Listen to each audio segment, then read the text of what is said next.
Hello everyone, hope you're all having a wonderful day. Aussie72 here, and today guys I'm going to be bringing you another build for the Druid. This one is going to be called the Earth Crush. I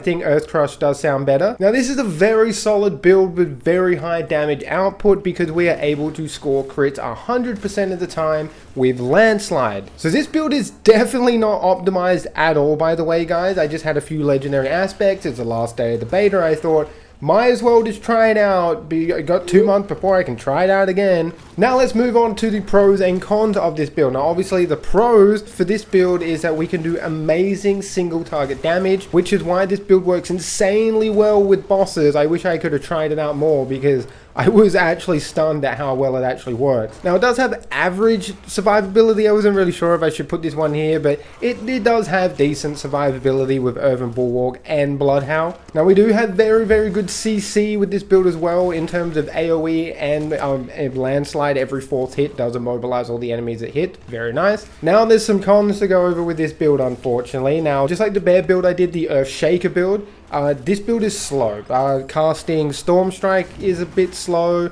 Landslide, bit slow. Overall, yeah, it's a bit slow. What this build can do, I know Sork and Necro can do in literally one click. It has average spirit regen. Again, we don't have passive spirit regen with the Druid, but I've tried to improve that through the skills. And we don't really have AoE. The main thing I liked with the Earth Shaker build that I did, the big bear pulverized build, is that pulverized turned into a crazy AoE. And with this build, you just don't kind of have really good AoE. We have AoE stuns, but not any good damaging AoEs. So those are the cons, guys. Just keep that in mind. Now we're going to move over to the skills, guys. Now this is going to be kind of similar to like the last Druid build I did, bar a few things. So I'm going to kind of skim over those things, but still explain them for you guys so you don't have to go back and watch another video. If you do want a more in-depth explanation, I highly recommend you go check out that video. I'll probably leave a link in the description below for you. But starting off, we do have Storm Strike. Now Storm Strike, arguably probably the best basic skill we have as a Druid. It does give us 25% damage reduction when Storm Strike actually does damage to an enemy, and with the modifiers that we have on it, we have a chance for it to immobilize enemies for 2.5 seconds, and we also have a 50% chance to make enemies vulnerable. Now that is really nice to play around with or play on, is the fact that every 2 hits that we do with an enemy should statistically make them vulnerable. Next up, we have our main core Spirit Spender, probably one of the hardest hitting spells, abilities in the game by far, and that is Landslide. Now Landslide, as you can see when you put 5 points into it, does an insane amount of damage. We do 956 damage. If we were to go next rank, it increases damage by 100. The multipliers on Landslide as you continue to upgrade it are just, it's nuts. I think it goes up by 11% every time or something like that. I could be wrong. The modifiers we are taking are after Landslide damages an enemy 4 times, the next hit will immobilize for 3 seconds, so it gives us the extra CC, which is really good because then it pairs up with the next modifier that we are taking, which is an overpowered one at that, and that is when we immobilize or stun enemies, we gain a stack of Terror Mode. Now these stacks of Terror Mode do not decay. You have to use the stacks for them to actually go away. So as long as you don't log out, you will continue. If you have 50 stacks of Terror Mode and you're not using Landslide, you will continue to have 50 stacks of Terror Mode. That just won't go away, which is really handy for setting up for boss fights and everything like that. When we do use 1 stack of Terror Mode, we gain a critical strike with Landslide, and it increases its critical strike damage by 40%.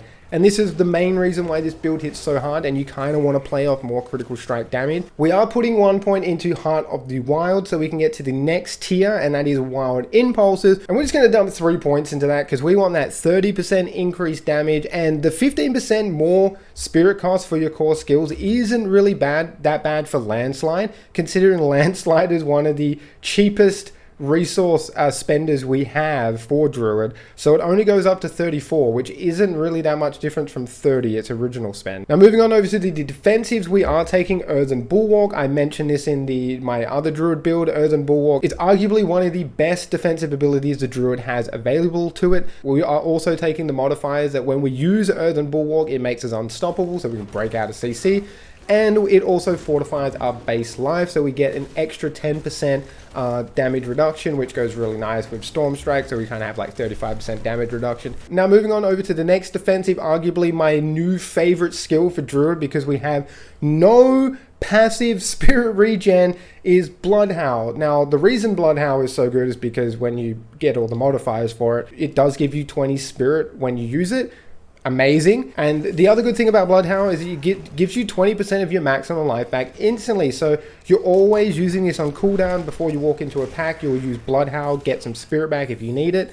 You clear out the pack, you've got Bloodhowl again, so then you just walk straight into the next pack. So I feel like you never have to use potions. Now moving on over to the companion section, we are actually using this time, and we are taking Vine Creeper. Now the main reason we're taking Vine Creeper is that when we activate it, it immobilizes all enemies. This is our big AoE stun, and it poisons them for 236 damage. That does not matter. We mainly want to immobilize as many enemies as possible. It is really good to just walk into a big pack, immobilize them, and then you'll have lots of Terra Mote stacks ready to go, and then you're all set. And then another really cool thing is that any enemies that are caught in the Vine Creeper, we get a 20% increased critical strike against them. So even if you don't have the Terra Mote stacks, you do have a 20% increased chance to get crits on enemies, which is just helps a little bit. It's not really needed. So the only reason we have Vine Creeper here is to try and build up Terra Mote stacks by immobilizing as many enemies as possible. We are skipping straight past the Wrath section.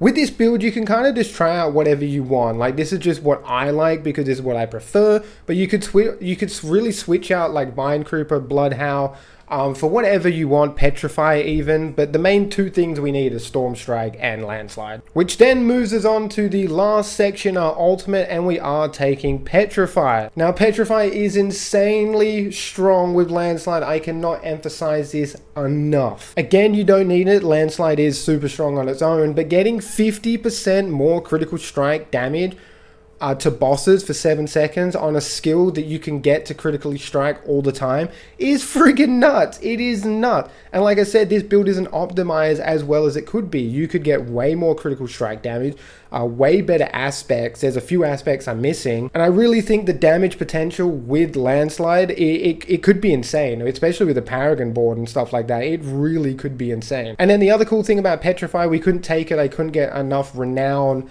on this playthrough for the open beta. It does give you 25 spirit per enemy you kill that is affected by Petrify, because I could see that being really good to just keep continuously dumping landslides. Alright, moving on over to the legendary aspects. I'm going to go through these really quickly, and then I'm also going to show you like the ones that I'm missing that I really think would elevate this build to like the next level. And again, you don't need all of these. You really don't need all of these. I will highlight the ones that you do actually need, but like I said, I just slotted in some of these aspects over the top of my other build just to see how it would perform, and I was really surprised at the result. So the first aspect we do have on my helm, and that is when we are fortified, our earth skills gain +2 to ranks. That is going to be very good for Landslide, just increasing its damage a little bit more. For my chest piece, I do have the duration of Earthen Bulwark is increased by 6 seconds. In addition, killing an enemy with an earth skills replenishes 16 of your active Earthen Bulwark's barrier. So that's good. You keep getting killed with earth skills, you replenish your barrier, and our barrier lasts for longer. Nice, great for survivability. Now, my glove aspect, when casting a storm skill, earth skills get 43.5% critical strike damage for 4 seconds. Insane with Landslide. Now for the legs, we do have damaging an enemy grants you a barrier absorbing up to 408 damage for 10 seconds.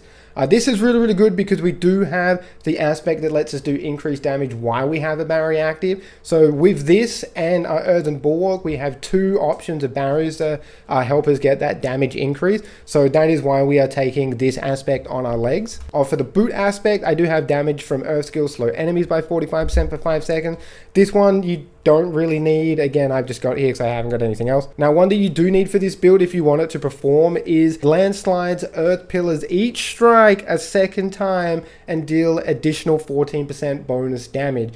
Now, this is insane because when you cast Landslide, you get 2 for the price of 1, essentially. and that second strike does 14% extra damage, but that doesn't really matter. Getting the 2 strikes of Landslide for 1 cast is insane. It is super strong against bosses. Now again, this is what I'm saying by this build is not optimized. This necklace is for the other Druid build I had. It's just a pulverized one, so we're going to be skipping that. Now for the ring, we do have the aspect that lets us deal more damage while we have a barrier active, so that is going to be very nice considering we can get 2 barriers up all the time. And then the last one is skills deal up to 29% increased damage the more resource we have. So if we're casting Landslide at max resource, it's getting the full extent of this bonus, which is huge. And with Bloodhowl and Stormstrike, we are able to pretty much stay at 50% or more spirit unless we do want to dump landslides. Now I'm going to throw up on screen the other aspects that you guys should be looking for if you are going to try and play this build. I remember one of them being like earth skills get like just a flat out critical damage bonus or something like that. Something just ridiculous. I couldn't believe it when I actually saw it. So my final thoughts on this build, it was very fun to play. It was super satisfying seeing bosses just get absolutely nuked and destroyed insanely quick. A lot better than the other Druid build I did. But the main downside to this is I love the other Druid build pulverized, just smoking your way through dungeons. This is a little bit slower, a lot slower, but when you get to the boss dies a lot slower. So I don't know if that balances itself out. I'll leave it up to you guys to decide. Maybe you guys are better at using Landslide than I am, or maybe you guys can get this build to work better than I can. That's basically it from me. Appreciate all the love and support as always, guys. Until next time, stay safe. Peace out.